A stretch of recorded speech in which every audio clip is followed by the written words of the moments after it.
Welcome, everybody, to ActiveCampaign's Accelerated Onboarding. We are so excited for you guys to be here for today's edition of Accelerated Onboarding for e-commerce. And so I'm going to go ahead and introduce myself really quick. My name is Shiv, and I'm dialing in from Chicago. If you guys see that chat it should be on the right-hand side of your screen. You can see Tabitha's already dropped in a chat there. Would love to hear from you guys where you guys are dialing in from, hearing this presentation from. So again, I'm here in Chicago here, and just to introduce myself a little bit, a couple of things that I like here. I've been with ActiveCampaign for about 4.5 years now. A couple of things I like: Green Day, greatest band of all time. Marvel makes the best movies. Dogs are amazing. Love traveling. And I see you, Sagar.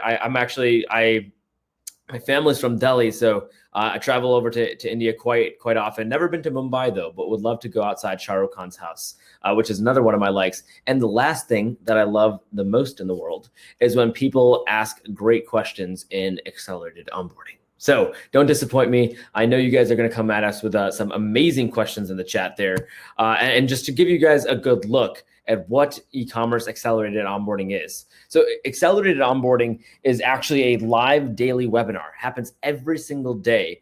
The e-commerce version runs once a week. And so we have other versions of accelerated onboarding as well available but this e-commerce version runs once a week, and we will answer all those questions in the chat throughout.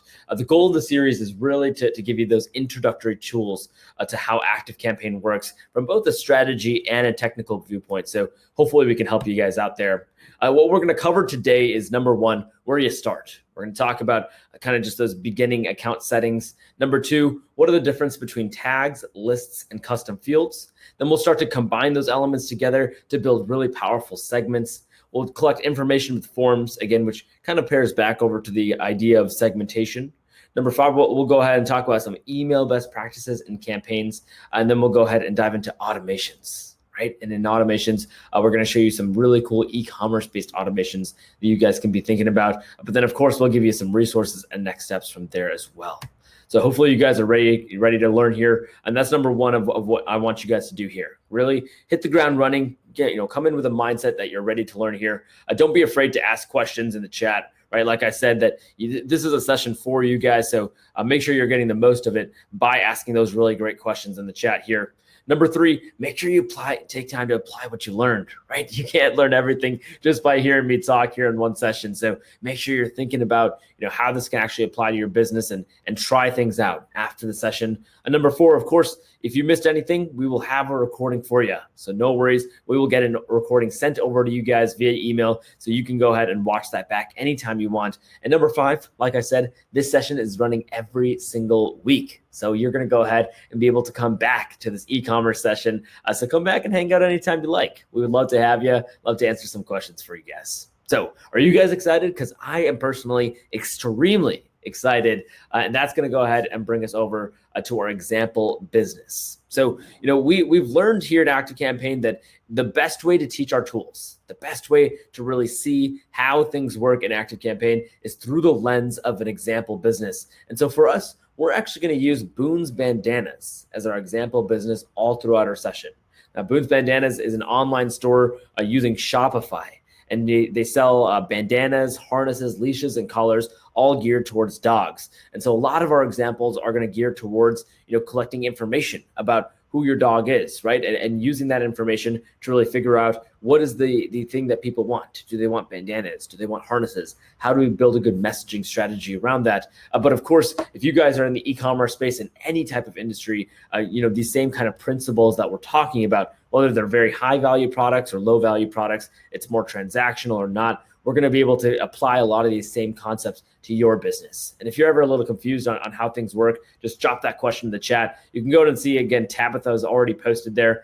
So she's going to be able to give you some great resources. And while we're on the topic of Tabitha in the chat here, let's go ahead and just give Tabitha some emoji love there, because she's going to be our best friend as we go through this the session, again, giving you guys all those great resources. So, and just on a side note, Boone is a real dog. Boone is actually Tabitha's dog. So if we can get just a group aw in the chat for our lovely mascot of Boone's Bandanas, Boone. So let's go ahead and talk about the CXA Introduction. That's right, Customer Experience Automation. customer experience automation. What does that mean? What does that mean when we talk about customer experience automation? Well, at its core, customer experience automation is the idea of using data.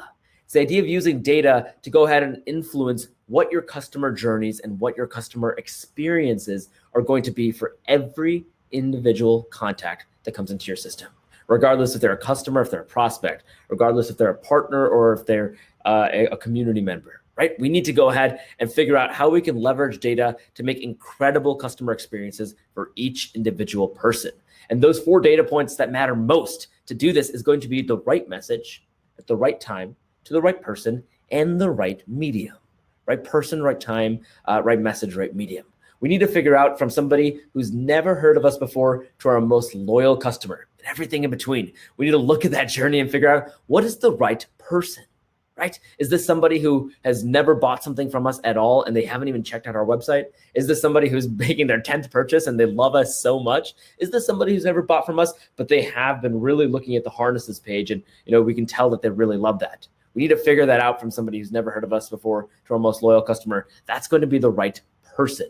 After we figure out the right person, we need to go ahead and figure out what is the correct message to send to that person based on where they are in the journey. So again, for that person who's never bought from us before, but they're extremely interested in harnesses, maybe we need to give them that discount code of, hey, here's a coupon code to go ahead and get 20% off your first order of harnesses. For that person who has never bought from us before, but they also haven't checked out our website, maybe we just need to nurture them into understanding why our products are great, not sell them yet. And for that person who's been here for a while and is buying for the 100th time, then we need to say, hey, thank you so much for all your business. If you could give us a shout out on Facebook or Google, if you guys could go to Dogs Harnesses, rateyourdogsharnesses.com and say that our harnesses are the best, that'd be amazing, right? So we got the right message, got the right person. Now we need to figure out when's the right time to deliver that message. When's the right time to deliver that message? A lot of this information is going to be something where you want to see what that person is doing. One of the most important pieces of data that you can collect that'll execute on what people are doing is the pages they're visiting on your website. So if Tabitha is going to our pricing page, if she's going to our cart, if she's going to the cart many times, that must mean that Tabitha is ready to buy. And so the timing of that discount code should come as soon as Tabitha has gone to that cart page. If Mo has gone over and put something in her cart and then abandoned it, right, and she didn't buy it, then what's the timing that we should give to that coupon code? Probably as soon as she abandons it, right? And we should put her down a somewhat of a series there, right? So we need to think about the right message, right time, right person, and the right medium. This one's so important, oftentimes forgotten, but one of the most important of the 4 data points. You could have the right message, you could have that right time, you could have that right person, but if you're not delivering that message on the right medium, if it's going to be an email versus a text message, is it going to be a Facebook advertisement, or are you going to call the person? Are we doing a TV ad? Are we doing a billboard? What is the right medium to execute the messages that you have across your journey? We need to be thinking about that and meet people halfway at where they want to receive those messages. Now, let's go ahead and get a little bit actionable in the account here. We're going to talk about some ActiveCampaign account settings that will really help you propel your e-commerce strategy. And second to none, the number one thing I need to mention is going to be integrations, right? The backbone of delivering great customer experiences is going to be this idea of getting the data from your e-commerce tool into ActiveCampaign. It actually pairs off to a larger theme of ActiveCampaign, which is that there's a lot of tools out there that believe in what's called an all-in-one. Right? They want to go ahead and take all the data that you can get, right? They want to have every feature set, I should say, built into the platform itself. So they're not only going to be your email marketing tool and your automation tool, but they also want to be your e-commerce tool. They want to be, your segmentation tool. They want to encapsulate every part of your business into one tool. But ActiveCampaign is different. We know that we are amazing at building amazing automated customer experiences, building great emails, and helping you deliver those experiences at the right medium, right? Those 4 data points. But we want you to use the best in class of e-commerce tools, because honestly, if we built our own e-commerce tool, it just wouldn't be as good as probably the one that you're using right now. So instead, we want you to go ahead and use the best e-commerce tool and make it really, really easy for you to go ahead and combine that with ActiveCampaign to make amazing experiences, both for your customers, but also easy to use experiences for yourself. And so you can go ahead and see that when we think about our integrations for e-commerce, the integrations that I recommend that are the easiest to integrate with ActiveCampaign are going to be Shopify, WooCommerce, and BigCommerce. These are going to be our three big ones that are extremely easy to integrate into ActiveCampaign. But if you are using another e-commerce tool, then we'll probably be able to find a way to get that data in using something like Zapier. If you guys aren't familiar, Zapier is like a third-party bridge. It helps bridge the gap between that e-commerce tool that you have or any other tool you're using for that matter, and help connect that information over to ActiveCampaign. But let's go ahead and show you guys where we're looking in the tool here. So if I go over to settings at the bottom corner here, if I go over to settings and click over here, now I'm going to see a host of different options for settings. And so the settings that I'm going to go ahead and pay the most attention to is integrations right here. Integrations. I'm going to go ahead and click on integrations. And if I zoom out here, I can go ahead and see I already have a couple integrations set up here, but what you want to pay attention to is add an integration at the top right. Add an integration. If I go ahead and click on that, I can see a lot of those native integrations that we have. Like I mentioned, Shopify, BigCommerce, WooCommerce, Square is even an integration if you guys use that. I know a lot of e-commerce businesses will use that for their brick and mortar stores, and then Facebook custom audiences as well. So a lot of different powerful things we can do here. But if we do have, like, say, a Shopify store, it's going to be as easy as dropping in your Shopify name. It'll ask you to log in, and then you'll be able to connect that Shopify store over to ActiveCampaign so we can leverage that data. And I'll show you in a little bit, once we get over to segmentation, just the amount and the rich data that you can actually get from connecting the store. You'll be able to do some really cool, powerful things. But this is going to be step number one that I want you guys to focus on. I'm going to slide back in here. If I can actually, Tabitha, if you could help me out and drop just a link to an article that shows people, again, how to connect those settings there, that'd be really helpful there. But I know there's a host of different settings that you guys might be paying attention to. I mentioned the idea of site tracking and how you can track the pages people are going onto your website. Certainly, you guys might have multiple users, people in the account that are actually going in and trying to use ActiveCampaign, and you want to add multiple users. You might want to add an address because you need a physical mailing address at the bottom of your emails. And so there's so many more settings that you guys might individually need to pay attention to. So I'm going to drop an ActiveCampaign settings guide in the chat right now. Go ahead and download that over, and that'll have a lot of good data and a lot of good information on what settings might matter to you guys individually. Now let's go ahead and dive in here to the idea of process before software. Process before software. This is probably my favorite idea, my favorite concept when it comes to actually thinking about how you can implement ActiveCampaign as a tool. I've had, in the tens of thousands, Tabitha and I both, we've had in the tens of thousands of conversations with different ActiveCampaign customers and prospects. And, we've noticed a genuine theme in talking to these ActiveCampaign customers. There's this, and this isn't just limited to ActiveCampaign. I think the idea of buying software, it comes from a good place, but a lot of people will just look at it like, hey, I have some kind of a business challenge and I need to buy the software to solve that business challenge. And so people will buy the software and be like, great, I did the hard work. I bought the software. I vetted all the different good softwares I should get. And now this is going to go ahead and solve the problems I need for my business. But software is always only going to be as powerful as the process that you choose to build into that software. Right? I'll say that one more time. Software is only as powerful as the process that you build into that software. And so we need to focus on a mindset of process before software if we're going to be successful with any software, including ActiveCampaign. And so when we think about the process for ActiveCampaign, that's going to boil down to the customer journey. It's going to boil down to this idea, again, of what it looks like from somebody who's never heard of you before to your most loyal customer and everything in between. Mapping that out, this is finding the right person. We need to think about that. And we boil that down into 5 stages here. So awareness is going to be the idea of how do you get the word out? How do people hear about you in the first place, right? If we're thinking about our e-commerce store, we're probably using a lot of online advertisements, right? We might be using online Facebook ads and Instagram ads. I can tell you right now, for me, especially for those transactional products, I can't get away from buying things on Instagram lately. So you're probably using a lot of Facebook ads, Instagram ads, maybe LinkedIn ads. Depends on the nature of your product, right? I've worked with e-commerce companies that are selling, hey, like $10, dog toys and dog leashes and collars, and that's fine, right? Market to me on Instagram. I've worked with people who are selling, even kind of wedding rings or even like wedding dresses, but they're doing it e-commerce online, and that still might be a little bit more of a relationship-based process, even though it's transactional in the sense that it's online stores. And so you might have some level of schedule a call with me. You might have some level of please get this free swatch of what your wedding dress is going to look like and feel like. Right. So you need to go ahead and figure out what is the best way for you guys to get the word out. How are people going to hear about you in the first place? And then this inflection point, right in between awareness and consideration, we're thinking about how do you collect that information based on how people hear about you.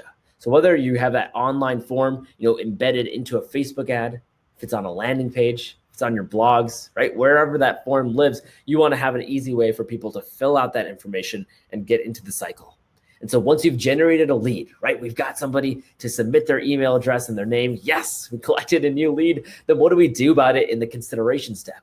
Well, in the consideration step for a lot of e-commerce businesses, I find that, before somebody buys, there's kind of two phases of the process. There's a phase where people don't necessarily know the value of what you have to offer yet. You can't sell them on your products and services yet because they don't know the value of what you have to offer yet. And then once they understand that you are exactly what they need, then you can start to work on selling them on that process. I like to call it an education cycle and a buying cycle. And so that education side of the coin is the consideration step. That's where we're trying to figure out, now that we've generated a lead, there are so many different products that we have on our website. We have harnesses, leashes, collars, right? We have dog toys. We have so many different things. And so we need to figure out, what is your specific reason for coming over to Boone's Bandanas? What's your specific reason for coming over to our e-commerce store? And so we need to go ahead and take an approach of tracking the emails you're opening, the links you're clicking on in those emails, and the pages that you're visiting on our website. A combination of those are going to tell us exactly what product you like, and that's going to inform us on the right message. We already know the right person that you're in that consideration stage. You're not ready to be sold to, but we need to figure out what that right message is so we can figure out if we're going to go ahead and send you, information about harnesses or dog toys. Again, we need to even figure this out for the right time, because we want well-timed messages based on what you're looking at the website. And so we're going to take you down a path here where there's this mutual exchange of information. You tell us what you're interested in. We're going to go ahead and give you at a silver platter the products that will satisfy what you're interested in. And this inflection point right here between consideration and decision, that's really looking at, how do you know that somebody's getting out of a buying cycle out of a education cycle and into a buying cycle?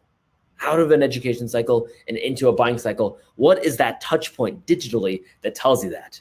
For a lot of the e-commerce stores, honestly, it's as simple as site tracking the engagement that they have in a particular category, right? Again, for Boone's Bandanas, if we have harnesses and leashes, those are two categories. Certainly we might have, 30 products each for both harnesses and leashes. But if I notice that there's one of those two categories that, Tabitha is going particularly a lot to, right? She keeps going over to the harnesses page. I've tracked that she's gone there more than 2 to 5 times. Well, in that case, I'm going to go ahead and assume that harnesses are definitely that product that Tabitha is particularly interested in. And once I've identified that level of engagement, then I'm going to bring her over to the decision stage. I've seen people take this approach a little bit even more specifically when they're talking about this inflection point. Maybe you have some video that describes why your harnesses are the greatest harnesses in the world, right? The quality is amazing. The owners who buy these for their dogs, the dogs love them, right? They're comfortable, they look great, right? Whatever it is, if you have some content that'll help identify the fact that if they just look at this content, if they read this blog article, they watch this video, they listen to this podcast, if there's something of those nature as well, that can be a great inflection point to say that as soon as they watch that video, they're in the decision stage. They're now in a buying cycle. And so whatever the trigger point is to get people into that buying cycle, when you're in there, it's all about, what are you going to do about it? You had, cold to warm-ish leads here, but now you have some hot leads. Now you have some people who know what they want, what they want, and what are you going to do about that fact? Well, now the calls to action in your emails should be changing from, please go to the product page, please watch the video, please listen to the podcast, please go to the blog article, should change from that to go ahead and please buy the product. Please use the discount code. right? Let's go ahead and talk pricing. Let's go ahead and get you to make your first purchase. Let's put you down some sequences that understand, are you abandoning carts or not? And what should we do about that? Are you, looking at this product? Should we give you a discount code, a coupon code? How can we get you to make that first purchase? Because once we get people to make our first purchase, that's where they transition over to growth. And growth is a great place to be in because it's always easier to get people to buy again. If they've already bought a first time, it's easier to get them to buy a second time than to get people to buy for the first time. If there's skin in the game, if there's money in the game, people are much, much more likely to be a customer and a repeat customer of yours. And so in the growth stage, we want to figure out really intelligent ways to market those cross sells and upsells. Now more than ever in the growth stage, we need to track those emails opened, links clicked on, and pages visited. Because I'll tell you, there's nothing worse than an ill-timed upsell email. Nothing worse than that. I'll tell you, Amazon I think has mastered the process here. But even a lot of small businesses. Recently, I'm throwing a birthday party this weekend actually. And I've been buying I'm throwing a lot of games and things like that. And I've been buying a lot of things like dodgeballs and all these things to help, play a bunch of fun games with my friends this weekend. And I'll tell you, when I buy one thing, if I buy dodgeballs, that does not mean that I want to all of a sudden buy it doesn't mean I'm a professional dodgeball player. It doesn't mean that I want to get inundated with emails about how I can buy all these cases for my dodgeballs and all these different things. I need better, well-timed emails to go ahead and reference what type of customer I am. You need to be paying attention to the customer personas you have and what the information and actions they're taking, and that will inform you on when the best time is to cross-sell and upsell somebody. Because nothing's worse than getting an email that feels salesy. Every email, every message you send out is an opportunity for you to feel consultative and listen to your customers and what they're doing. And if you are able to execute that well, if you are able to send very well-timed cross-sell and upsell emails, well, then that's going to be what builds the best advocates for your brand. It's going to be what builds advocates and builds people over to advocacy, where you can go ahead and get people to review you online. Get them to go ahead and tell other people about the great experience they have with your company. And so hopefully you can go ahead and get more people to funnel back over to awareness. Now, I'll just give you guys a quick tip. If you go ahead and push people to advocacy, right? If you go ahead and get people to that step, I highly suggest that you find review sites that people can push, their reviews to that are very industry specific. The places that you're going to get the most buyer-ready leads. For AC, for ActiveCampaign, we push people to g2.com because that's the largest online review site for software companies. I used to be a wedding videographer, push people to the not.com because people knew they wanted to get married there. And I know so many people in the e-commerce space that find very industry specific places to go ahead and push people over to, right? So make sure you find the place that's going to get you the most buyer-ready leads. Now let's go ahead and talk about lists, tags, and custom fields. We want to start to organize our contacts with data that'll allow us to really arrange what's the best way to approach going ahead and really looking at the data of that contact, right? So we know that we want to build a customer journey in a way with emails open, links clicked on, and pages visited, but how are those things categorized inside of ActiveCampaign? Well, the first thing we need to really think about is what is a contact in ActiveCampaign? What does that actually mean? A contact for us is described by a unique email address, down to a unique email address. So it's interesting. It's going to be in a way where, say, like schibber@activecampaign.com, that email address, if schibber on activecampaign.com is on 7 different lists, that will still count as one singular contact for you. Lists are just going to be a simple way of organizing the data of your contacts. It might be a little bit different than something you guys are used to. I know tools like a MailChimp or a Constant Contact, a lot of list-based systems, they'll count your contacts as multiple contacts for every single list that they're on. But that changes the way that you fundamentally organize your contacts. ActiveCampaign is different. You can have contacts on as many lists as you want, and it'll still be one contact. However, because it's defined by a unique email address, schibber@activecampaign.com and schibber.shiv@gmail.com, those two are going to be 2 separate contacts because they're 2 separate email addresses. Now, each one of your contacts will always be labeled with one of the following contact statuses. You're going to have active, unconfirmed, unsubscribed, or bounce. Now, active are going to be those people who are on a list and you can actively email them. You can actively send them messages. So again, active, they're on a list. You can actively send messages to them. Unconfirmed, we're going to get to this when we get to forms, but unconfirmed is kind of this limbo period. When you go ahead and you fill out a form, there's something called a double opt-in, where you're not necessarily on the list yet just because you filled out a form. If you hit submit, then there's an additional email that'll come to you that says, hey, are you sure you want to be on this list? Confirm your subscription to this list. And before you confirm your subscription, you're in this limbo period of you've submitted your email, but you haven't said that you officially want to be on that list. That's called unconfirmed. We'll talk about it again a little bit more when we get to forms. Unsubscribed is going to be a simple idea of somebody goes ahead and unsubscribes from a list. If the contact is unsubscribed from your lists, then they're going to be in the status of unsubscribed, and you should not be emailing these people. You cannot email people when they're telling you that they don't want to receive your emails. That's going to hurt your ability to get your emails to everybody else, right? It's going to hurt your what's called domain reputation. So make sure you're not emailing people who are unsubscribed, only people who are active. And last but not least, you got your bounced people, right? Bounced means that you're not able to actually get that email delivered to the inbox. And so there's two different types of ways, not necessarily that it's a fake email address. If it's a hard bounce, most likely they might have typed the email address wrong, or it might be a wrong fake email address. But a soft bounce might just mean that that email address is full. Might be a real email address, but maybe that email address is full. And so we're not able to get that email to be delivered over to their email address. Now, when we talk about the first way of organizing our contacts, we think about lists. Lists for ActiveCampaign, again, this might be a little bit different than what you're used to, but lists are going to be your broadest degree of segmentation. When we zoom out all the way, that's what we're going to find with our lists. And so for lists, when we think about, our broadest degree, we really want them to be fundamental differences of communication.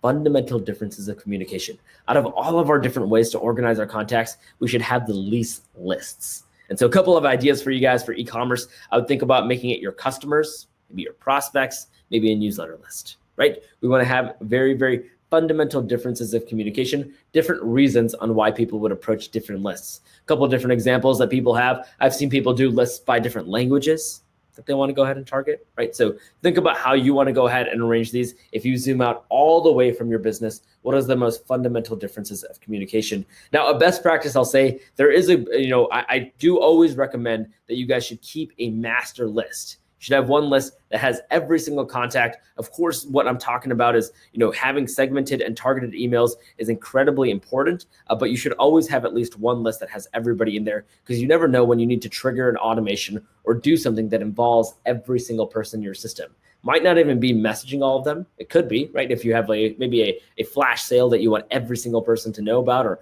something along those lines. But, more often than not, you might need some automations that are internal, that have nothing to do with messaging your contacts, but might have everything to do with putting them down, adding a tag to everybody, or going it down and going in and putting them in a specific custom field or list. So having that master list can be incredibly valuable to your organization. Now, the next stage here is going to be, I'm going to go ahead and demo this out. So let's go ahead and swipe in here, and I'm going to go ahead and show you guys right here with these 4 lines and 4 dots. That's where your lists are going to be. And so if we click into our lists, we can see we have a couple different lists here. For Boone's Bandanas, we have that master contact list like I talked about. We have the dog community, people who are subscribed to our community pages, customers who are bought from us before, Boone's newsletter, and then we maybe partner with some animal shelters. And so we have another leg of our business that people go ahead and volunteer and get involved with animal shelters there. So fundamental differences of communication. I'm going to go ahead and show you guys at the top right, when you add a list here, that's going to go ahead and give you a pop-up here. And so we can simply name the list something. And so if we're going to go ahead and add a list for our prospects, go ahead and do that there. List URL is asking, how do people get onto this list? Usually saying, how do people actually, where's the form living that people fill out to actually get themselves onto this list? For us, we're just going to go ahead and put Boone's Bandanas. And then list description. This is something that's going to be possibly visible by your contacts. A lot of times people in the email marketing space, they'll subscribe to, different people, and then they'll go ahead and forget how and why they got into that list in the first place. And it can be potentially detrimental if that person takes the step of marking you as spam. And in order to prevent that, we want to go ahead and remind people why they got into our lists in the first place. And so if we go ahead and put in here, we can say something as simple as, you filled out your email on our website to get offers and deals on deals. right? So we can go ahead and just give them a quick reminder and why they filled out their information in the first place. Again, that'll go a long, long way in hopefully helping people not unsubscribe and mark you as spam.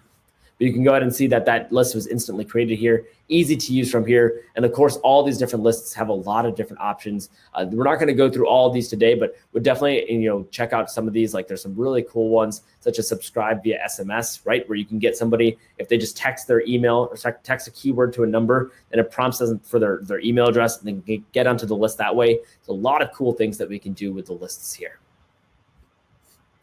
Now, the next part of contact organization is going to be tags. Now, tags are going to be like these badges for your contacts. You can kind of take them on and off as you go along in your process. And as you go ahead and apply those tags, you can go ahead and see that these are going to be very nimble.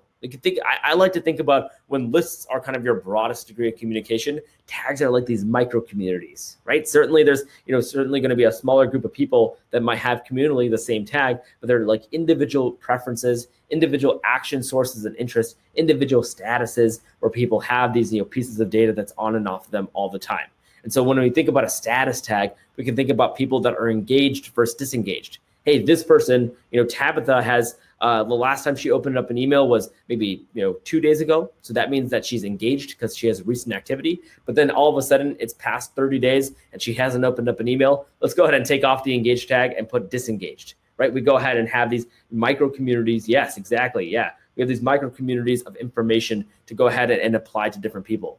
Info tags, right? Action, source, and interest. We go ahead and have the action. That Tabitha went to that page. She clicked on the harnesses page. And so we might think that she's interested in that page. We have this source that she came from Instagram. She came from our Facebook ads. She came from, say, our LinkedIn ads. Interest, right? She has the interest in animal shelters because she's gone ahead and filled out a form for that, or maybe she's gone to the page a couple times. We can go ahead and identify those different interests that Tabitha might have.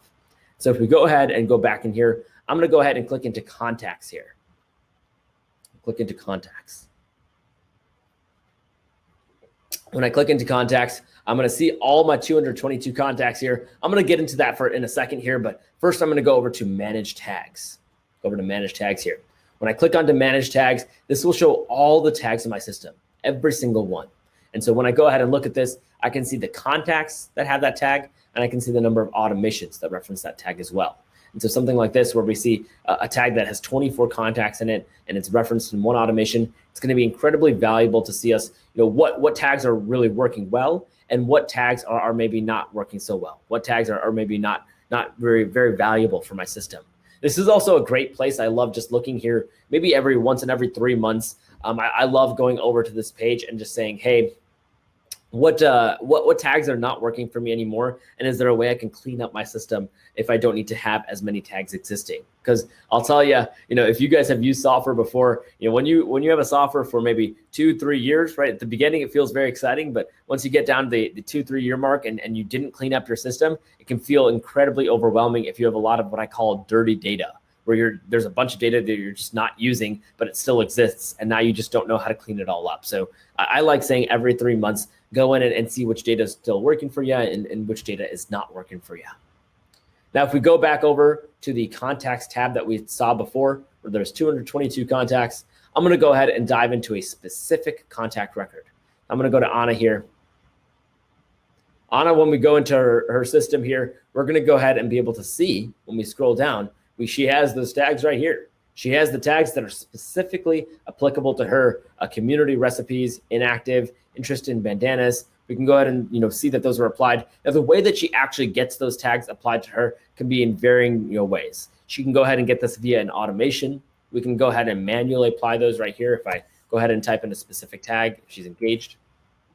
So we can see that there's a lot of different ways to get these on here, but just pay attention to the fact that those are on her profile. These are her specific tags. And again, we can take those on and off. You can even see the lists that she's a part of down here, and I'll get to those fields as well in just a second. Now, fields, those are going to be more of the DNA of the contact. So if we think about, again, lists as a broadest degree of segmentation, right? Lots of people could be on the same different lists. Tags are those micro communities where certainly people might have the same tag, but it's going to be a lot more specific to each individual person. Well, then, when we're talking about custom fields, that's going to be the DNA of your specific contact. the DNA of your specific contact. So if we're thinking about that Boone's Bandanas example, right, we do have some standard fields that come with the system: name, email address, phone number, company name. But when we think about those custom fields that apply to Boone's Bandanas, we're thinking of your type of dog, your birthday, your dog's name, the city and location you're part of. It's the DNA of your individual contact. And so when I think about this hierarchy of kind of larger, lists, micro communities and the tags, and then very specific to you individual for the custom fields, it's not that two people can't have the same birthday. It certainly will happen in your contact database, but that is such a individual specific piece of data that you can imagine that that's the DNA of your contact data. Your dog's name, right? There might be two people who have the same dog's name, but that's very particular to your specific piece of data, individually. So what kind of information are you asking, and how does that apply to each individual person in your contact database?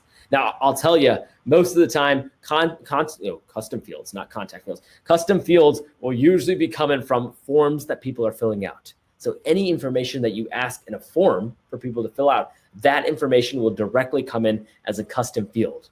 The second thing I want to mention about custom fields is that oftentimes dates and numbers, all dates and numbers will live as custom fields, so we can be dynamic about triggering off emails about it, right? On everybody's birthday, let me send out this email. And so you can do that by having it live as a custom field. The last thing, third thing that I'll mention about custom fields, they have a superpower. They have a superpower, and I'll tell you guys the secret. The superpower is that you guys can go ahead and insert these into messages. This is the most powerful way to start to think about personalization. We're talking about email marketing. We can go ahead and get people to say, hey, insert first name here. Great meeting you at insert event name here.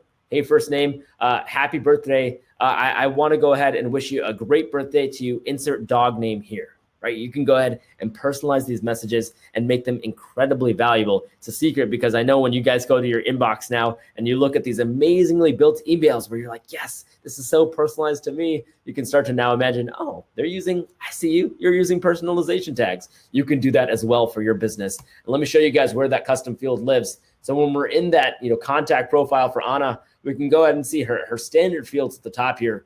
She works at ActiveCampaign, that organization, her name, her email address, right? If she has a phone number here, we would have it there. But we can go ahead and see down here as well, we have all those custom fields that we built out. And she probably answered these in a form that she had on our website. And so what size is your pet? Extra small, small. We have a bunch of different options if she has multiple pets. What's your pet's name, right? Boone. Boone, if I'm not mistaken, Boone Buck Jordan, right? The name of her her dog there. What state are you in, right? Where do you live? Here's a drop-down menu where you can select that, right? What is your dog's favorite activity, right? Running, sleeping, walking, everything, right? We can go ahead and see that there's a lot of different elements that we can control here. And you can also see that, we were asking the question in a way that would reference the way that we should be asking that question. The state isn't a blank field where we can just type in anything. It has a specific drop-down.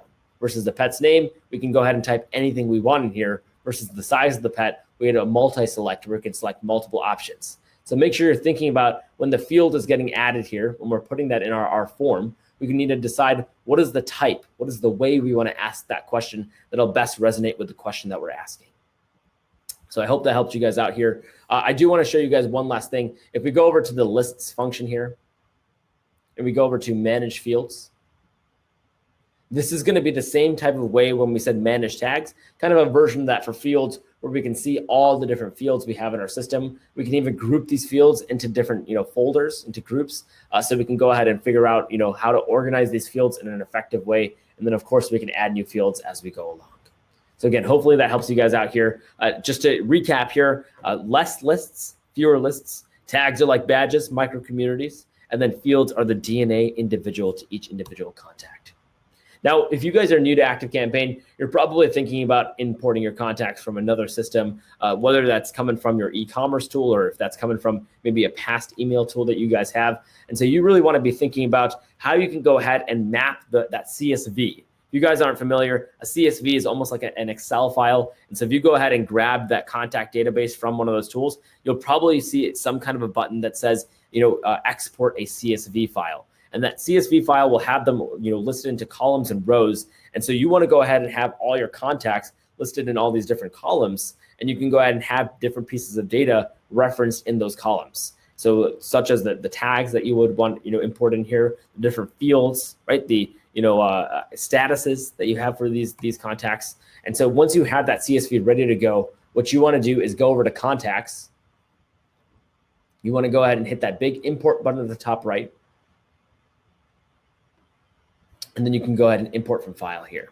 And once you import from file, then you're going to see that you can map that over, where you can go ahead and see that you can have, one-to-one comparison of if you have the dog's birthday on the CSV, then map that over to what we call dog's birthday in the custom fields, right? You can go ahead and get that one-to-one there and get people to go ahead and have their information, be put into the correct place in ActiveCampaign.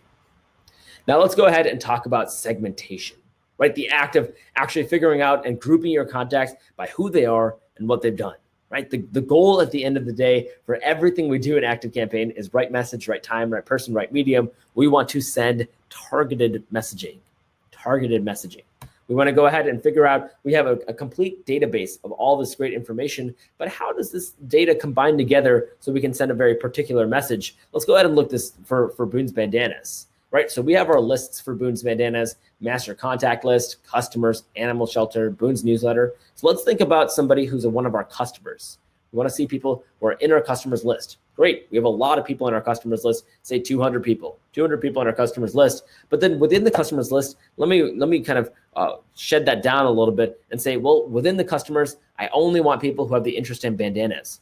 Out of our 200, looks like people who are customers and also have the interest, I'll say actually callers, people who have the interest in callers, that's about 50 people out of our 200. Great, awesome. Now we have customers that have the interest in callers, and then even in addition to that, we're releasing this new caller, and we're going to market it over to female dogs. And so we want to go ahead and we can see there's a slice of that. Customers who are interested in collars and have female dogs, that's going to be in the 20 contacts range, right? So now we go ahead and see we have a really intelligent segment of customers who have female dogs who have interest in collars, and that's going to be from our 200 contacts, or maybe even 400 in our database. We've now wielded that down to 20 contacts. We're going to send a really targeted email to those 20 contacts.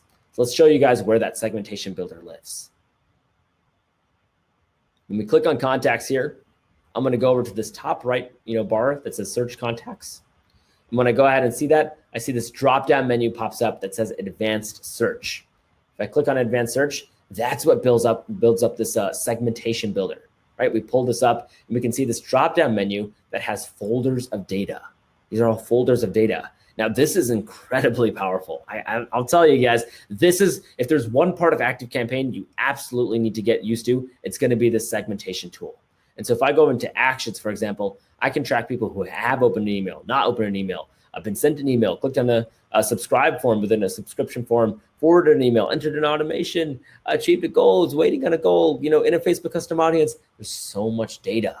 If I go over to e-commerce specifically, this is coming in from those native integrations. If we have Shopify, WooCommerce, or BigCommerce integrated into ActiveCampaign, we can track total revenue, total orders, total products, last order date, the SKU, the last order product count, right? Product name in any order, order time, have they made a purchase, have they abandoned a cart? There's just so much. Have they used or not used a discount code? What was the value of the total last abandoned cart? We can use all this data and combine it over with other pieces of data in this list and so much more. And so I can understand if looking at all this, you're both excited, but probably terrified as well, saying, this is really overwhelming. Where do I even start? This is so much data. Well, this is where the idea of process before software comes into play. Process before software. We want to make sure that we think about our process before we go ahead and execute within our software, and doing that within our customer journey and mapping that out. That's what will make building our segments incredibly easy. So for example, if I want to do something extremely simple where I want to say, hey, my customers, my people who have purchased from me in the past, but now they've gone inactive, they haven't opened up my messages in a while, I probably want to get those people back in the fold. I want to give those people an offer they can't refuse so that they come back into our marketing messages and love our products. Remember, it's easier to sell to somebody who's already bought rather than a new customer. So I'm going to go ahead and target our customers that are inactive. And so how do I know that we have customers?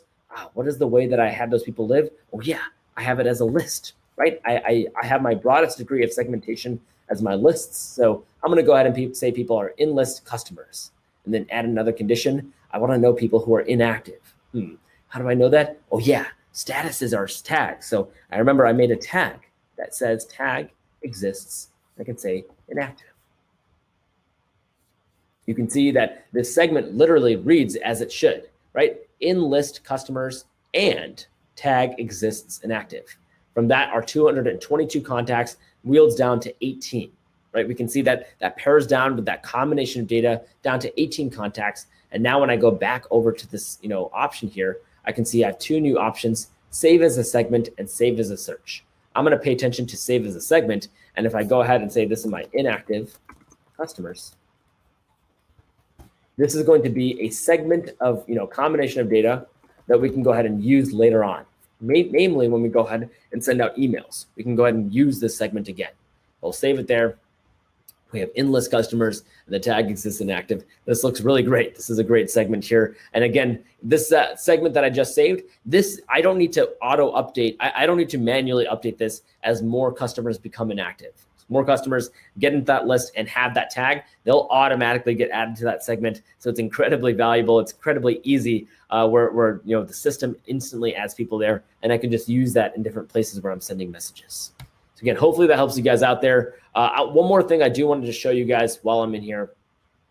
One of the most important tools in the segment builder, as well as the segmentation option, is going to be the ability to bulk edit your different customers and your different contacts. And so if you do need the action of segmenting down to a group of people like those 18 people, and then editing all the people that you're seeing right now, or maybe all 222, if I want to edit them all, I can always click this edit all button, and that will allow me to bulk edit all of them onto a list, add all of them to a specific tag, add all of them into an automation, right? We can go ahead and see we can update fields from here. So there's abilities to go ahead and take manual actions with a grouping of contacts as well. It's not always just down to an individual if you need to take, bulk action on these people.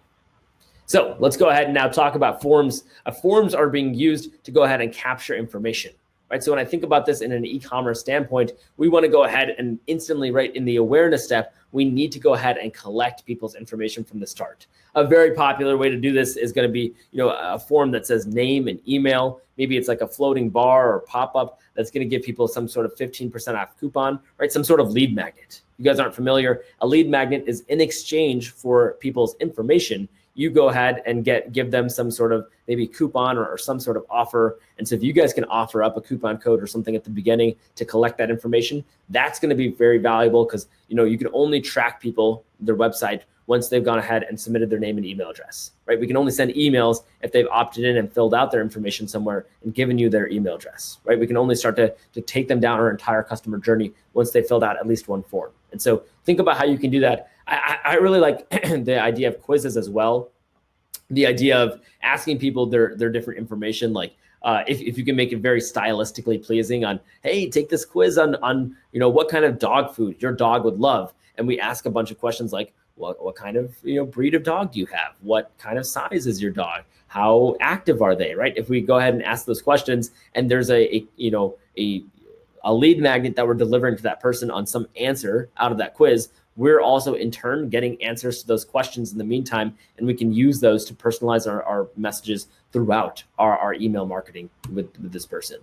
Now, just a couple of best practices to keep in mind. Number one, keep information short and sweet. We want to go ahead and meet people where they are. That goes into the second point here, where we need to figure out where in the customer journey people are.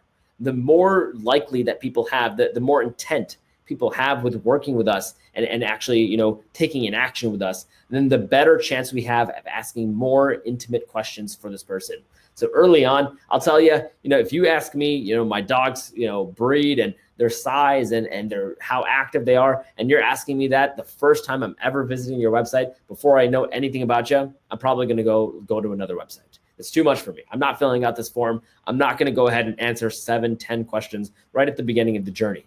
But as you go ahead and get more and more, used to this brand, you have more intent with working or, buying a product from this company, then you have the ability to ask your prospect or your customer more and more questions. And question asking doesn't just stop just because somebody bought from you. You can go ahead and even after somebody buys, even send them more forms to go ahead and find different places and significant touch points in the customer journey to ask more questions via forms. So go ahead and match those number of questions and the intimacy of those questions to where people are in that customer journey. Configure the opt-in. I talked about the double opt-in. We'll see it when we go ahead and get into the system here. And number 4, use AC forms as much as possible, because the idea that I talked about of tracking the pages that people are going to your website, having people go ahead and see, if they're going to the harnesses page or the leashes page, that is only possible if people actually fill out an ActiveCampaign based form, so we can cookie that contact. So let's go ahead and check out the forms here. If I go over to this globe icon at the bottom, site, that's going to be where we find our forms there. Now, if I go ahead and see, depending on the plan type you guys are on, plus, professional, light, enterprise, you're going to go ahead and see different varying degrees of different tabs here. I'm going to go ahead and click into forms. Everybody should be having access to this forms section here. And so if you go ahead and click on forms, you'll see a bunch of different forms that you might have built out in the past. If you have built out, if you haven't built out any forms, go ahead and click on this blue button that says create a form. That'll bring up this pop-up that gives you a couple different options for the form you want to build. I'm going to go ahead and pay attention to the inline form here, but you can go ahead and get these floating bar, floating box, and modal as well. The difference between them is that inline is embedded into your website, to a specific place, and you can ask as many questions as you want in an inline form. Floating bar, floating box, and modal are going to be forms that go ahead and have, you can only ask name and email, but you can do it in a very stylistic way. You can do it in a very stylistic way. So this is going to be like a pop-up form in the middle. Floating box is going to be at the bottom right corner, and floating bar is going to be at the top, very stylistic at the top of your website. Maybe I'll show you guys this, because I know a lot of e-commerce websites, they love to use these stylistic forms, usually because e-commerce, there are a lot of transactional products. You're not usually asking a lot of questions at the top of your customer journey. You're usually only asking name and email, and you're doing it in exchange for a 15% off coupon, for example, or 10% off coupon off your first order. So I'll show you guys a modal pop-up. That's going to be your pop-up traditional in the middle of your website when somebody gets in there. So this one, I'll say our discount code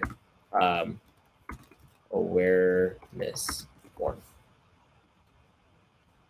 Website URL, you can go ahead and put this in here. So for right now, I'll just go ahead and put in ActiveCampaign.com.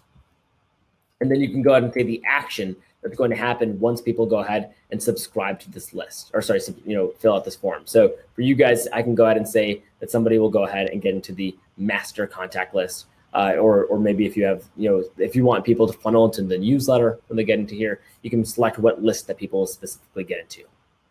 Once we go ahead and go in here, let me go ahead and get www.campaign.com. I'll go ahead and hit create here. Okay, 1 second. ActiveCampaign.com. Okay, so once we go ahead and create this form here, we're going to go ahead and see that this modal, it'll actually give us a nice preview of what this modal will look like with the website that we put in here. So for me, I put an ActiveCampaign, so it's going to load a preview of ActiveCampaign.com, and it'll give us our modal pop-up here. Now, like I said, the information that we have here is only limited to name and email when we choose the form that I did, which is the modal pop-up. If we go ahead and select any of the other types of, the inline form, that's where we can start to build out other questions here. But you can see, regardless of the form type that we select, you can select a very, stylistically pleasing version of your form. So if you don't want an image, you don't have to have an image. If you want to have an image, you can see there's a lot of different ways we can go ahead and arrange this. If you go ahead and click into there, you can go ahead and select from your image library. So if we want Baby Boon, again, we can get another quick for Baby Boon. But if we want to put an image in there, very easy to do so here. And then we can go ahead and very easily adjust what the text is going to be for, say, maybe subscribe for email updates. Maybe we want to change this for, subscribe for 15% off your first order. We can go ahead and add our scripted message or completely delete it if we want. So we have a lot of different control over what this form is going to look like and how we actually have this arranging for our website, right? Font color, complete control over everything, all elements of our form here. Now, when we go into options, we have a couple of different abilities when we're talking about building, depending on the form type that you select. Again, inline form is going to have a couple different options. If we're talking about this specific pop-up form, this is a couple different options. So for the modal pop-up, we have the option of how does it actually come in, right? Does it fade in? Is there some kind of effect there? Is there a delay in when we show it? Should we say when people only scroll 20% down the website, that's when it shows? Or does it instantly pop up as soon as people come in here? After people have already interacted with the form, should we just hide it forever then and it never shows up again? Or do we want it to continue to show up, right? We want to think about how this works for each individual person's customer journey here. And then of course, we can go ahead and get those fields in here. We can even get phone in there as well if we want that, and make these fields required if we want to make sure that people actually fill out that information. Down here, we can see upon submit, we can have people either get this pop-up that says, hey, thank you so much for signing up, or thanks so much for filling out your information. We can even get the coupon code. EC20 is your coupon code. But what I suggest, instead of having anything like that here, I highly suggest that you guys open up a URL, right? Because the idea of not using that touch point, right? The idea of marketing real estate, that everybody, when they take an action with you, that's significant. They are taking a level of intent of filling out a form that's high level of intent to learn more about your business. So you need to reward that level of intent with getting them to the next step of what they probably want to see. And so if this form is specifically on your leashes page, right? So it's not just 15% off, but we specifically put it on the leashes page. So we say, subscribe for 15% off our leashes, right? If that's the case, then under the options tab here, when we talk about opening up a URL, let's get them over to the leashes, place in our website. Let's go ahead and open up that URL so that they can get over to the leashes, because they just got emailed a discount code that's going to help them get money off of leashes, right? Give them the next, logical next step. Now, when we get to the form action here, again, we're subscribing to that list. If we hit on the gear icon here, that's when I was talking about the opt-in confirmation, where as soon as they fill out this information, they won't necessarily be on the list yet until they go ahead and click this button in the email they received that says confirm the subscription. You can go ahead and toggle, this idea of opt-in on and off if you do or don't want it. I suggest having it because that's going to guarantee you have people on your list that absolutely want to receive your emails, right? People actually they took that extra step that shows they have engagement. So they likely want to receive your emails if they're willing to take that action of putting their engagement in there. Now, at the bottom here, you can see that you need to have an address in all your emails. So make sure to get your address in there. You can go ahead and customize the message that's in that opt-in email as well. And then when I hit integrate here, the last part of the puzzle here, we can go either get that simple embed code into the website here, or we can go ahead and get WordPress. If you have a WordPress website, we can download a plugin to very easily get that form embedded in here. So a lot of different power we have here when we're talking about forms. Now let's go ahead and talk about email campaigns. Email campaigns are going to be obviously one of the most powerful parts of the tool here. It's interesting when we talk about emails and the context of marketing for ActiveCampaign. The idea of how many touch points it's taken to get people to take actions with your business, whether that's actions in the awareness step or actions in the advocacy step. It's doubled in the past decade the number of touch points it takes to get people to take an action with you.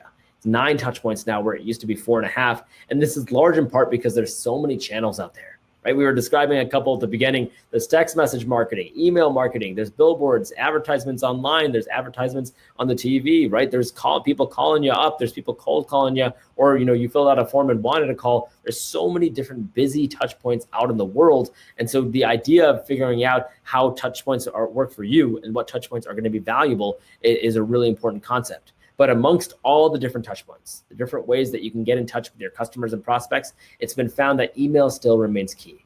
Email is still the highest return, the highest ROI of any singular marketing touch point, marketing channel that you can go ahead and target. So it's important for you to figure out what your email marketing process is going to be. And in order to do that, here's a couple email best practices. I know you guys were already taking the words out of my mouth for this first one. Highly segmented and targeted emails. Right message, right time, right person, right medium. Right. I recently heard a podcast that I'll go unnamed, and they said something that's incredibly false. They said that email marketing is dead. No. That couldn't be further from the truth. Email marketing is the highest ROI. What is dead is bad email marketing.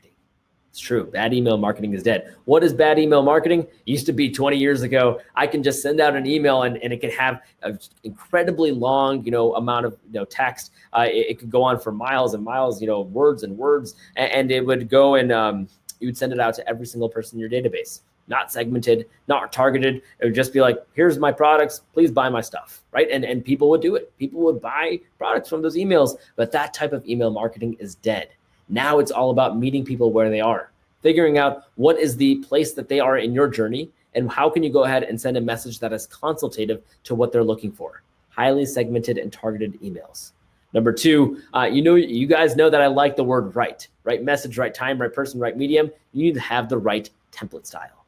You need to match the template style to the type of touch point that this is. And so if this is going to be a touch point that is a more transactional, right? If we're talking about sending out a discount code, then that's going to be something where you want big images, big text, a big button that says, hey, use the discount code here. Make it very stylistically pleasing, matching the branding of what you're going ahead and sending out usually. When I'm a sales rep at ActiveCampaign, that's a very different world than e-commerce, right? So I used to go to a lot of conferences and I would meet people in person and have, 20, 30-minute conversations. So the emails they got from me from that were matching that type of touch point where it was text-based. It almost looked like I wrote it myself. No images, no big buttons, nothing like that, no big headers. And people would respond and reply to those emails because they felt like I wrote it myself. That's not the best same strategy for some e-commerce tools or e-commerce companies when you're talking about sending out a big 20% off, discount.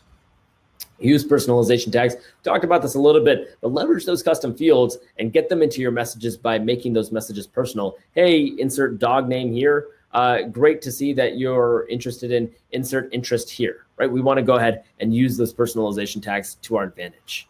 Number 4, use a catchy pre-header text and subject line. I'm here to shatter the glass for you guys and tell you that people aren't opening your emails because of your brilliant content. They open your emails because of your beautiful subject lines and your amazing pre-header text, right? And if you're not aware, pre-header text is the preview of the email before you actually open it up. Yes, that can be edited, and you want it to reference the meat, the body, what that email is really about. If it's about a 15% off coupon, reference that in the email subject line and the pre-header text. Don't let that go unnoticed. Number 5, emails always need to have a call to action, right? This is another one of those things where it was kind of a 20 years ago versus today. Again, like I said, emails used to be able to be extremely long and just really have a lot of content in them. But nowadays, emails are going to need to be short, sweet, to the point, and you need to give them a next action that they need to take. Hey, go ahead and buy the product. Use the discount code. Go ahead and reply to this email, right? Fill out the form. Go ahead and show up to this pop-up that we have, right? Have a call to action for people to take in that email specifically. And I would suggest having one call to action most of the times. It's not that you always need to have one call to action. There's certain times where you might have multiple in an email, but most times you're going to see more success if you have one specific place, one specific thing that people need to do. Last but not least, keep track of email performance. Note emails that are working well and note the ones that aren't working well. That way, every 3 to 6 months, we can think about what is our best email strategy when we talk about our template style, when we talk about our personalization tags. Why did this email get a really high open rate? And why did this one get a really low one? Let's keep doing what's working well and diminish what's not working well. So let's go ahead and show you guys campaigns. I'm going to go to this email icon to access our campaigns. When I click on that there, if you guys have sent out past campaigns, you're going to see a list of them here. But I'm going to go over to that big blue button that says create a campaign. And so if I go ahead and click on that there, I can go ahead and type in an internal campaign name. This might be my June newsletter. And then I see a couple different types. A standard is going to be your one-off email that we're talking about. Just you build out an email, press the send button, sent that one-time email. Happened, never happens again unless you go ahead and rebuild out that email. Automated is going to be a button that literally takes us out of where we are and into the automation section where we can start to build out triggered emails. Autoresponder, as soon as somebody subscribes to a list, then automatically send them an email of some sorts. Date-based, we talked about. A good example of this is a birthday. If you say, hey, on everybody's birthday, send them this happy birthday email, well, then dynamically we can read the dates and then get them that email over to them at the right time. RSS triggered. If you guys have a blog, it probably uses RSS. We can do something like as soon as you post a new blog post, then automatically send that blog post out via email. And then split testing, second to none in my opinion on its importance. Split testing is the same thing as A/B testing. We have one side of the coin and another side of the coin. And so go ahead and say, hey, let's send out dynamically 2 different emails, maybe 3 different versions of an email to a group of people, and let's see which one works the best. Whichever works the best, that's the one that we'll continue using and send to the rest of our contacts. So lots of power here, but let's go ahead and focus on the standard email for now. We hit next. Now we can choose which segments, right? Which lists we're sending out to. So first we can select our lists, but after we select our lists, we can say within those lists, we want to send highly segmented and targeted emails. And so we can go ahead and scroll down here and see, we can send over to those inactive customers. That was the same segment that I'd saved before. If I forgot to do that ahead of time, no worries at all. We can go ahead and build that out just on the fly here, right? Same thing where I say in a list, I want to send out only to the customers. And maybe I also want to send to people who have e-commerce data. I want to send to people whose total revenue is greater than or equal to 5. I want to send to the customers who bought at least $5 worth of stuff here. So let's go ahead and get that segment going here and hit next. And then before we edit the email, we need to select that beautiful template that we want to select, that resonates with us and the message that we're sending out. We see so many great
Hi, everyone. I am going to take over for Shiv, so just give me 1 second here as I get ready to share my screen. Sorry about the technical troubles, but we'll pick right up where we left off. Let me just go ahead and click here. And okay, so we were talking about campaigns. Shiv was building out a campaign for an e-commerce. A couple other things I just want to show you guys here before we jump into automations is we'll just use one of the templates that I have here in my account as an example. Let's actually go ahead and do this so we can save for some lost time. If we go back and we just click on a campaign that we've already set up, you can come back to your campaigns at any time.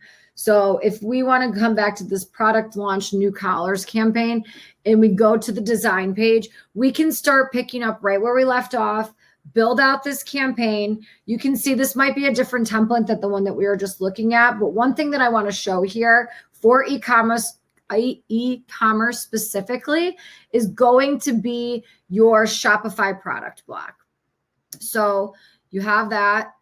You can go ahead and drag it in. And then if you want to make any edits to it, you're absolutely able to do that. So just like Shiv was talking about, building these campaigns in a way that directs you specifically to what you should be doing for e-commerce, whether it be giving discount codes, letting people know about your new product lines, anything like that. So what we're going to do now is we'll just transition over to automations. So there's a couple of things that are important to know when you're building out automations, and these principles are truly fundamental to learning the platform. And sorry, my fan is going off on my computer, so hopefully you can't hear that. But let's talk about our philosophy here. Our philosophy is really taking an opportunity to blend automation and human touch. So we're going to give you really the formatting, the skeleton of these automations that you need in order to alleviate a lot of that manual work off of your plate.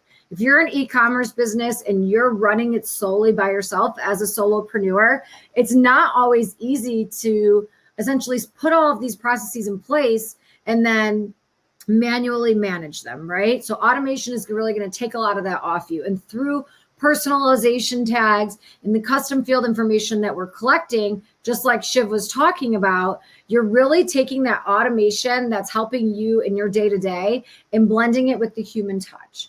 You're creating those very, very impactful, personalized experiences, and that's what we want to see, and that's what's going to set you up for success.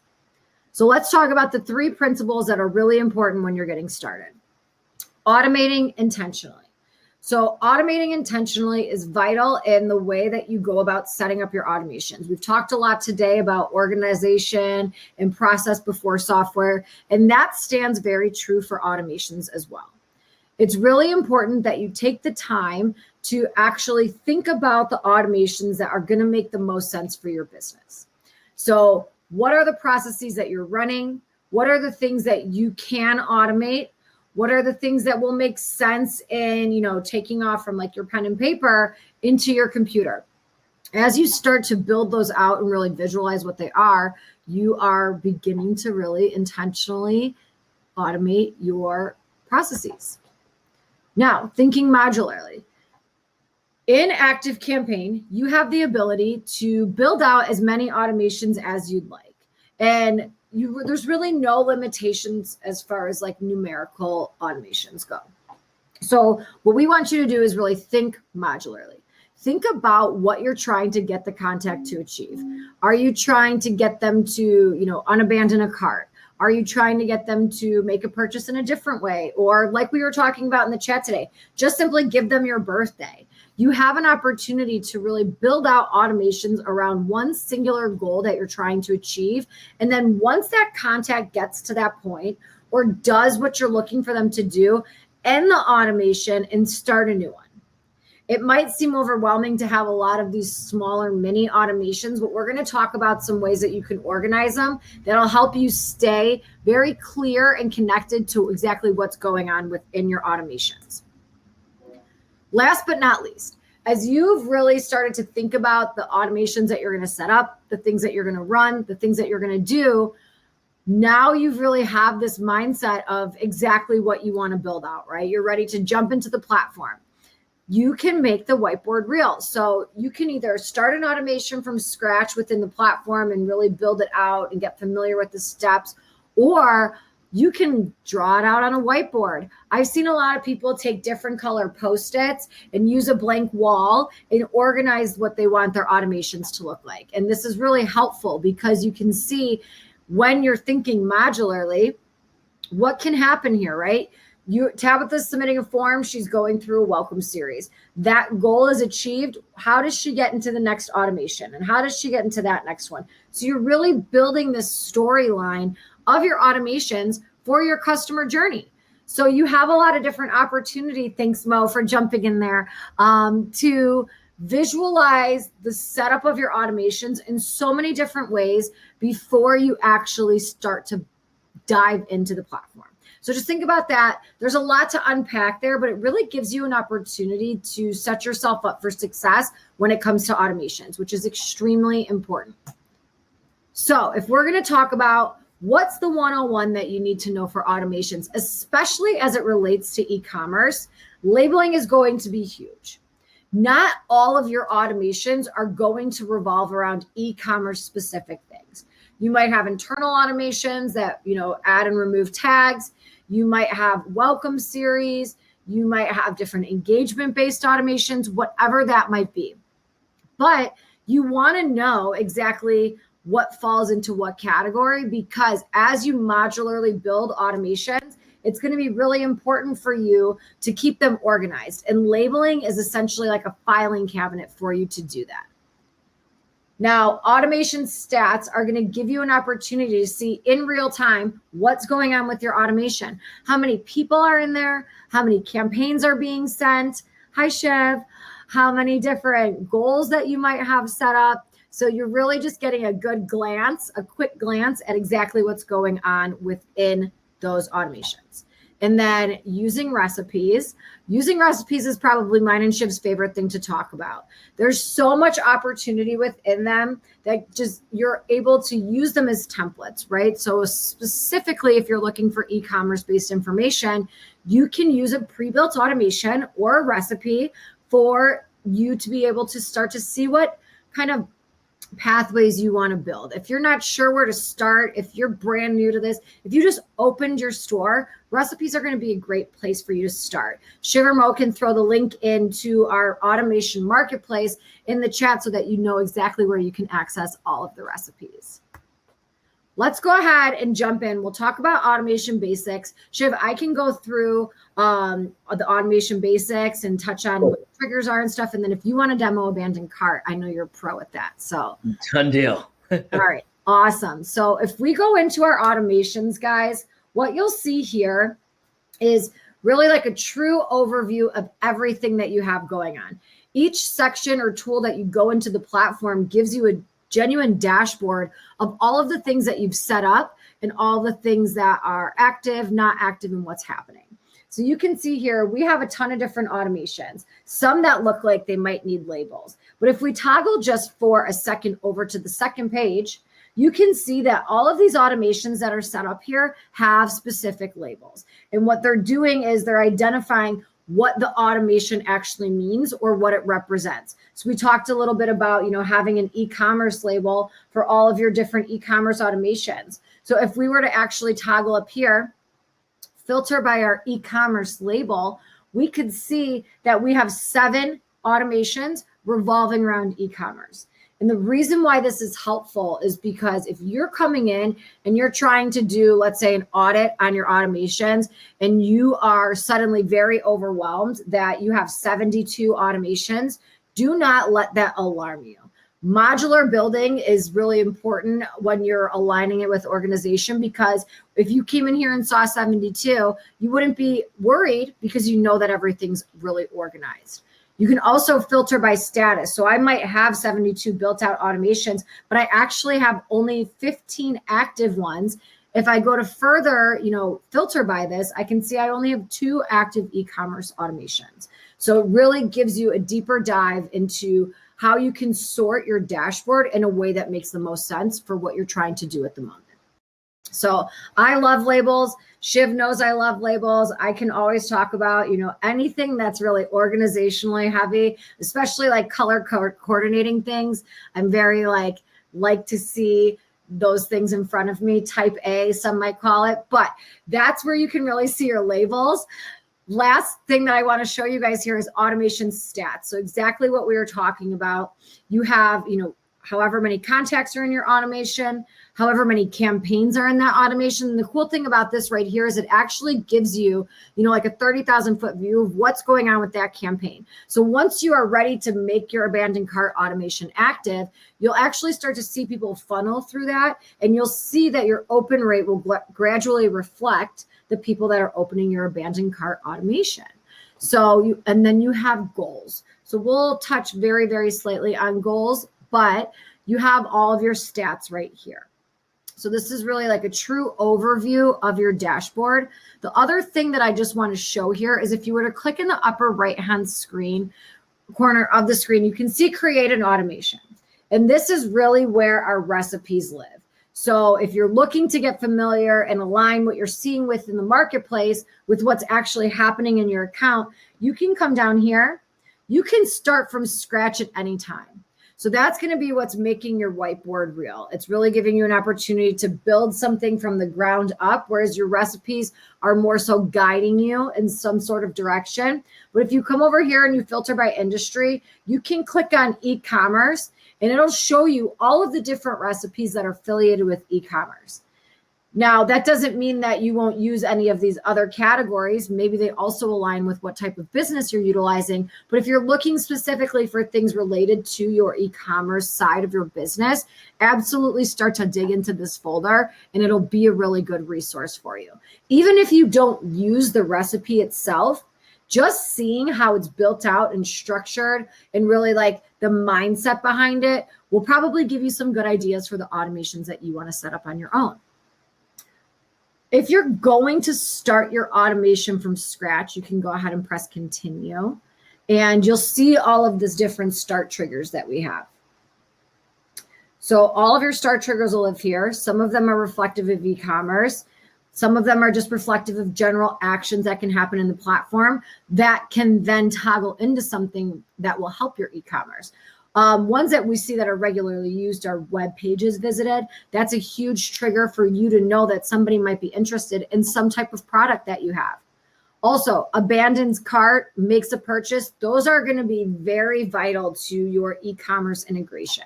So start to think about those. And then if we just toggle over here back to our deck, I just want to talk a little bit about what makes up your automation. You have a start trigger like we just talked about, and then your actions are going to be your automation steps. So when you're building out that whiteboard, when you're using your Post-its, on the wall behind you, your actions are going to be the steps and the pathways that you're building for your contacts to take on that journey with you, whether it be in the awareness or decision or advocacy stage. You're starting to think about where your contact is at in that journey and building steps around it. So I'm going to hand things back to Shiv for him to walk through the abandoned cart automation. But thanks, guys, for your patience and letting me jump on here for a second. And thank you, Tabitha. That was amazing. Superhero level status from Tabitha and Mo out here. Okay, so let's go ahead and just describe what it means to actually build that automation here when we're talking about start triggers and actions. Start triggers and actions. So start triggers are really, how do you know somebody should get into a particular automation? What is the doorway, right? The doorway for somebody to walk into that they know that that's the particular automation they should be in. And then the actions are going to be, what are the actions they subsequently take because they got into that particular automation? The doorway, start trigger, and the actions that we take afterwards as well. We want to have these work harmoniously to make sure that they're referencing the significant places of our customer journey. And so let's go back into automations here like Tabitha was just showing. And so if we go to that tab here, like Tabitha had talked about, when we click on that big blue button and say create an automation, we have over 500 plus automation recipes, pre-built automations you can use. And you can see it by the industry here. We can go ahead and filter by e-commerce specific automations. So just in the e-commerce space, you can see there's just so many different things that are tried, tested, and proven as great automations for you to think about. And so one of the ones that I want to show you guys is going to be the abandoned cart reminder. I mean, this is going to be one that's incredibly important for you guys to be thinking about if you're an e-commerce business. The abandoned cart, if you're not familiar, is the idea that I go over and I put an item in my cart, and then I don't buy it, and then I abandon the cart. And so if you're working with Shopify, WooCommerce, right, we can take that information and we can bring that over to ActiveCampaign to build that abandoned cart, using your Shopify store here. Extremely easy to do. So let's go ahead and see when we import in a automation recipe, we just get a wizard that says, hey, we need to set up a couple things. So for this particular automation, it's saying, hey, you need to go ahead and for the start trigger, we need to say that somebody's abandoning a cart. So which store are they abandoning? Well, if you had already set up that integration like we showed you at the top, you can all just click on your integration, and you can even specify, is this an abandoned cart for a very specific product or a very specific category? We can get really, really in depth with what the category is going to be or the product's going to be, or if only they get this, information if they abandon a cart that, is above, a certain amount, only if it's really valuable, above $100, or maybe this is if it's less than $100. So we can get very, very particular with what that start trigger, that doorway is. And then the actions that we're taking as well, we're going to go ahead and see those in a second. But of course, the crux of it is we're sending out an abandoned cart email that, hey, you have abandoned these items. And so you can go ahead and say what that from name and from email address is going to be, just like you could when we sent out emails in the campaign section. Once you get that all set up, you can see that the automation is ready to go for you. And so we can see the start trigger, the doorway like we talked about, is that they abandoned that cart from your Shopify store. Then we go in and we're waiting for 1 day as soon as they've abandoned that cart. And then we're asking ourselves a yes or no question. A yes or no question. Has the contact recovered their cart after waiting for 24 hours, right? If they have recovered their cart, then no worries, they've already bought, that's what we wanted, and we can end this automation, no need to send them that email. But if they have not recovered their cart within a 24-hour period, let's go ahead and give them that abandoned cart reminder email. Let's go ahead and get that email over to say, hey, here are the products that you have that you didn't get a chance to buy yet, right? And so very, very easy to use, automation, very visual. We can see a couple of the elements that are in this automation. If we look at the different actions within our automation, we can see some of the ones we used here is these are all folders of different actions you can take. And so sending an email is one of those actions that we took. Under conditions and workflow, we waited for a day, and then we said a yes or no question. We used an if-else condition to do that. And so we can see when we dive in here, we waited for a day. We have full control if we click into here on how long we wanted to wait. And if we go ahead and click into the yes or no question, the if-else condition, we can see that this is split off using that same segmentation tool. And so for us, we went ahead and said, hey, out of all the data that we can track, we want to see in e-commerce, have they or have they not recovered an abandoned cart? Has recovered abandoned cart. And we can even specify from that store, Boone's Bandanas, that we were talking about before. So this is a really, really great automation. If we wanted to create a series of emails, we could add to any recipe you put in. It doesn't have to be just the baseline, that you have in there. You can add more and more conditions to this as well. So if we wanted to wait for a day and then send an email series here, add more emails to this flow here, not just one email, but add, another email. We could do that, or we start to add another whole series of emails here. And so play around with this, play around with the concept of automation and see what works best for you guys. Hopefully this started to help inspire you. And like Tabitha and Mo had talked about, Mo dropped that marketplace link in the chat. So start to look at that as well. So when we think about here, the next steps, number one, start to create your contact management strategy in your account. That's going to be the basis of everything that works for you on an e-commerce standpoint. Number two, watch that Getting Started with the ActiveCampaign course. We have so many great courses in our system, just pages and pages of them. And that takes me to our third one, which is a Shopify specific certification course. Really, really great place to start with understanding if you're using Shopify, how you can use that information to connect over to ActiveCampaign, use it in a really powerful way. And last but not least, a look through those e-commerce automation recipes that we have with that marketplace that's in the chat there. So look through all that great information. Of course, one last call to action I do want to make a very, very big, ask of you guys for is if you have further questions, and, if you want to learn more about ActiveCampaign, one of the best places to do it is our community. So I just dropped a link to our community there. Go ahead and click on there, join our community for free, and you can ask questions to the different customers, different e-commerce specific customers that we have. I'll be in the community as well, answering questions you guys have. So it's going to be second to none, one of the best places to get answers to your questions there. Of course, a recording of this session will be available to you guys via email. And so go ahead and click on that recording, and you'll go ahead and be able to see all the great things that we talked about today. There's so many more features to explore. So many places, we've just scratched the surface. I know somebody early on was asking about lead scoring and conversations. Those are both great feature sets. Attribution and predictive sending, split automations, custom reporting, all great places to go ahead and think about what you want to do with your system and how it can come together in a really powerful way. But hopefully you guys enjoyed what you saw today, and hopefully we see you soon at the next Accelerated Onboarding. Like we talked about, this runs every single day, a version of Accelerated Onboarding, and then e-commerce specific is running on a weekly basis. So hopefully we see you guys again. But in the meantime, I'll just stick around for maybe 30 seconds, see if there's any questions here. But if there's no questions here, then hopefully again, we see you guys at the next session.